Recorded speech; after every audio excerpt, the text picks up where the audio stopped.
मुझे वो सिंपली एक दो लाइनें याद आ गई कि जबर का मौसम कब बदलेगा,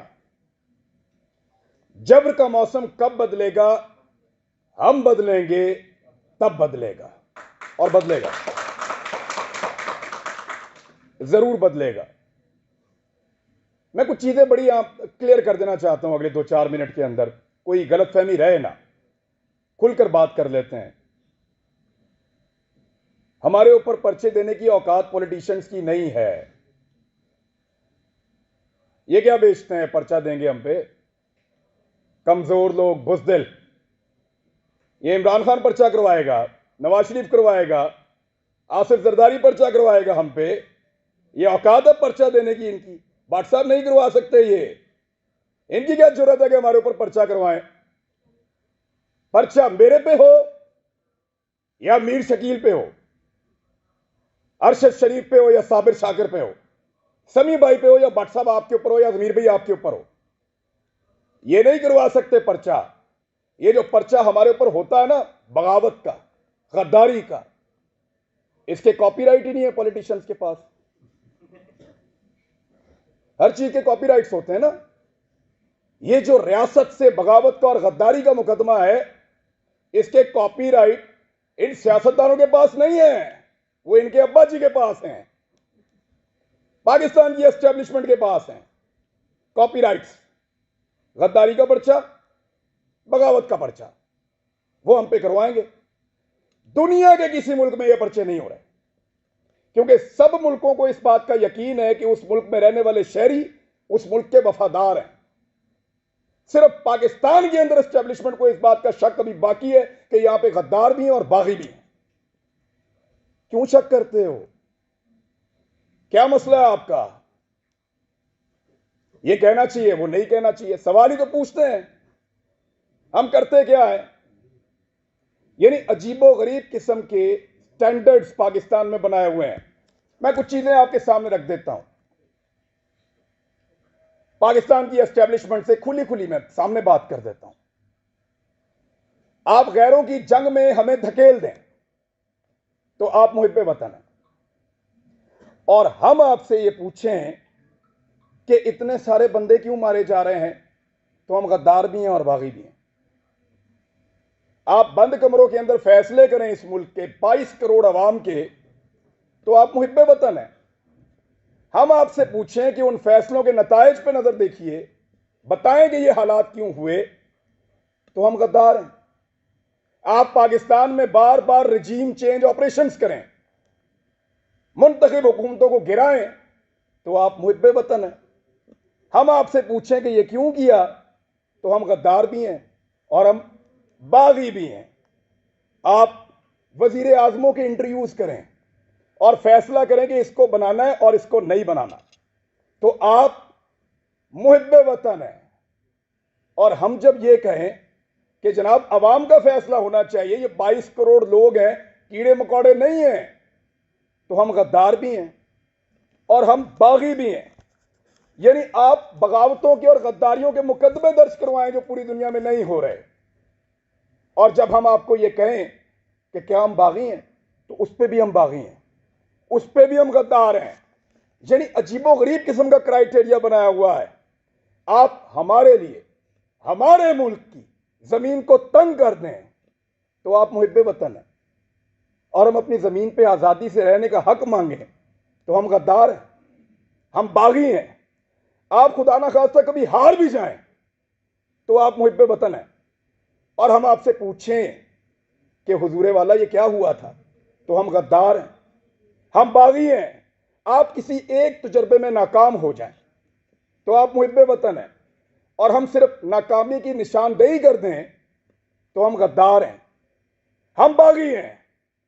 हम हंसें तो गद्दार हैं, रोएं तो गद्दार हैं, बोलें तो गद्दार हैं, चुप रहें तो गद्दार हैं, बात करें तो गद्दार हैं, ना करें तो गद्दार हैं, हम सवाल करें तो गद्दार हैं, जवाब मांगें तो गद्दार हैं, जवाब ना देने पर रिएक्ट करें फिर गद्दार हैं। क्योंकि हम पैदा हुए हैं हुजूर गद्दारी के लिए। हमारे गलों में ना तख्तियां डालो और हमें चक्कर लगवाओ पाकिस्तान के गद्दार लिखकर, हमारे माथों पे लिखो गद्दार, इधर यहां लिखो, या गोली मार दो, हमारे लिए वो ज्यादा आसान होगा। तकलीफ होती है। अरशद शरीफ ने किसके लिए आवाज नहीं उठाई थी? आप सारे गवाह हैं। जिसको मार पड़ी वो उसका शदीद तरीन मुखालिफ होने के बावजूद कहता रहा कि गलत मारा। तो तकलीफ होती है ना। भट्ट साहब नाकामी थी हमारी, उसका हम पे एतबार खत्म हो गया। भट्ट साहब, उसको पता चल गया अब उसका बोझ नहीं उठा सकते, वो इसलिए मुल्क छोड़ के गया था। उन्होंने पता लग गया ताड़े तो गल उत्ते हुण,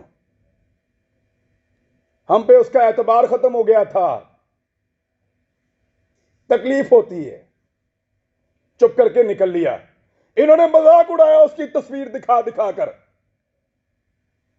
हमारे इख्तलाफात को हमारे खिलाफ इस्तेमाल किया, हमारे लोगों को तस्वीर भेजी कि ये देखो भाग रहा है, फोटो लगाओ सोशल मीडिया पे, गंदा करो इसको, भाग रहा है। और बुज़दिल नहीं था।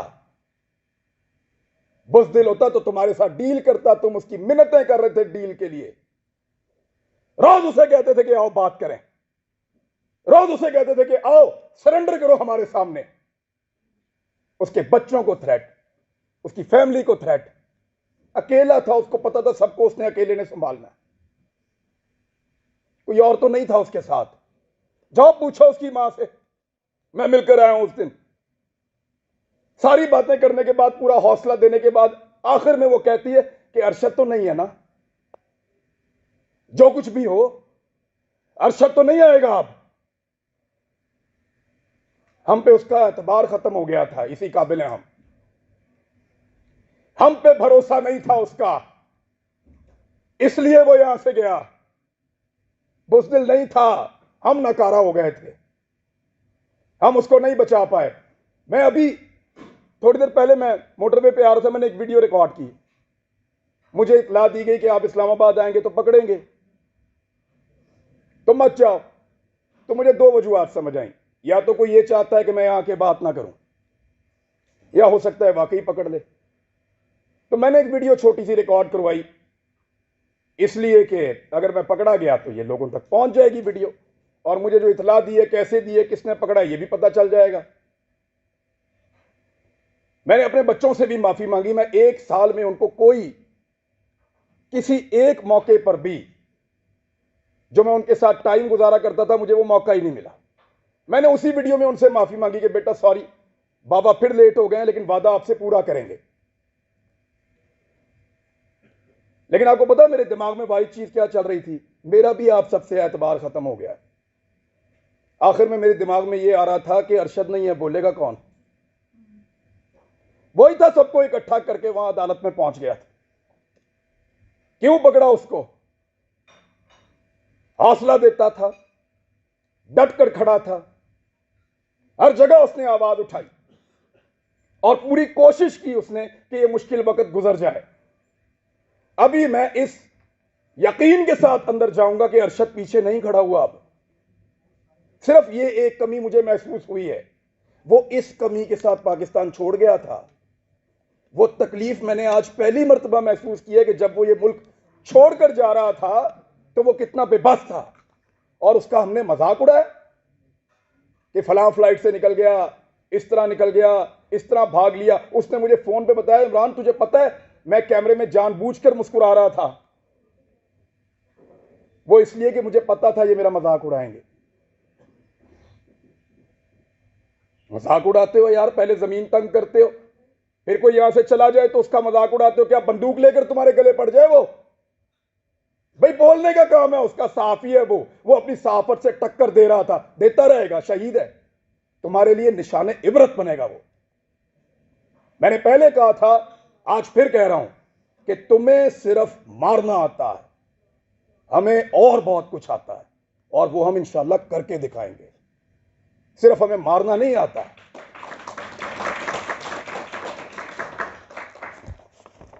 दबा दबा के और जिसको दबाया एस्टेब्लिशमेंट ने दबाया।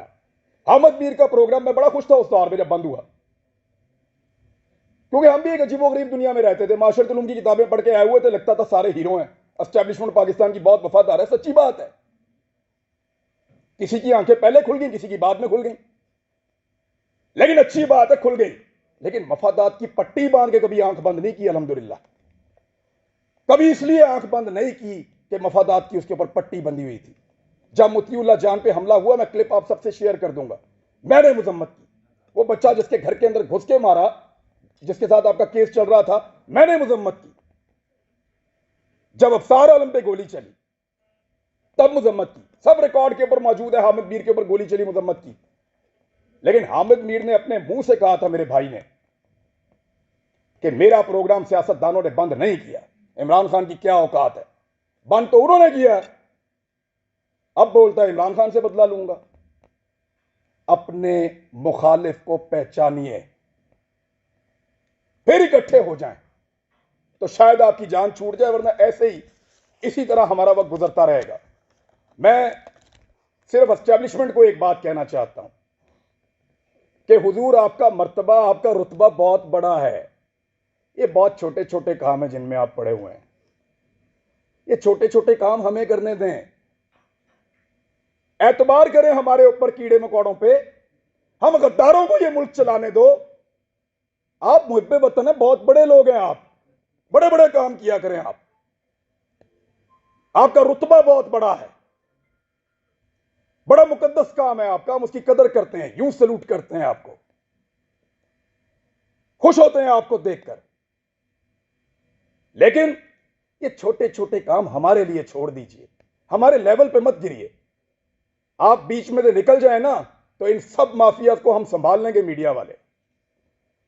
बस आपके खिलाफ बोलने को जुर्रत की बात नहीं है, दिल नहीं करता, खुदा की कसम दिल नहीं करता,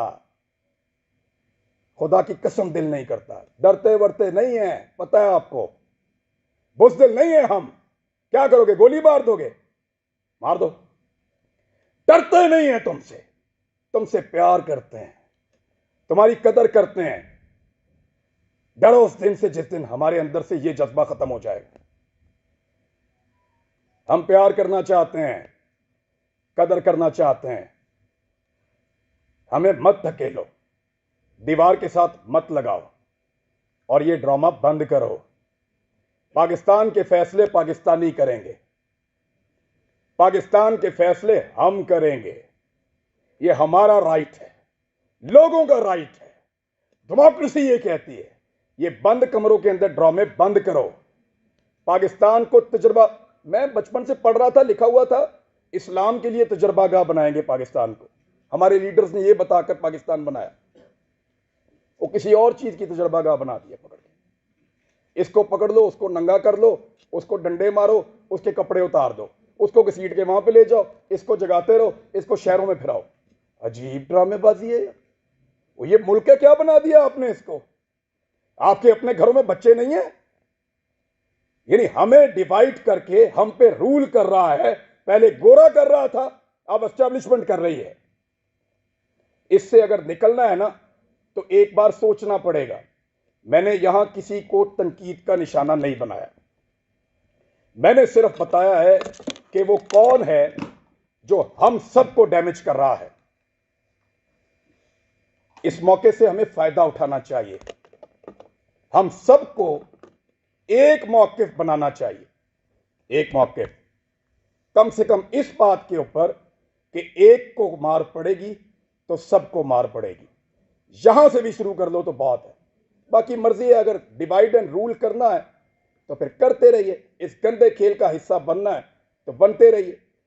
भट्ट साहब को मैं इसलिए अप्रिशिएट करूंगा कि कोई भी फोरम हो, कोई भी जगह हो, कोई भी बुलाए, जब सहाफत का नाम आता है तो आप लोग आ जाते हैं। सर, आप लोगों का बहुत शुक्रिया। हालात बहुत मुश्किल है। जिस मुल्क का चीफ जस्टिस कहे कि वो बेबस है, उधर भट्ट साहब क्या करें बेचारे। लेकिन ये वक्त भी गुजर जाएगा, यूनिटी आएगी इंशाल्लाह, इकट्ठे होंगे। और हम नहीं चाहते कि हम अपनी एस्टेब्लिशमेंट का मुकाबला करें। ये बात आ जाओ। अब तक के लिए इतना ही, थैंक यू।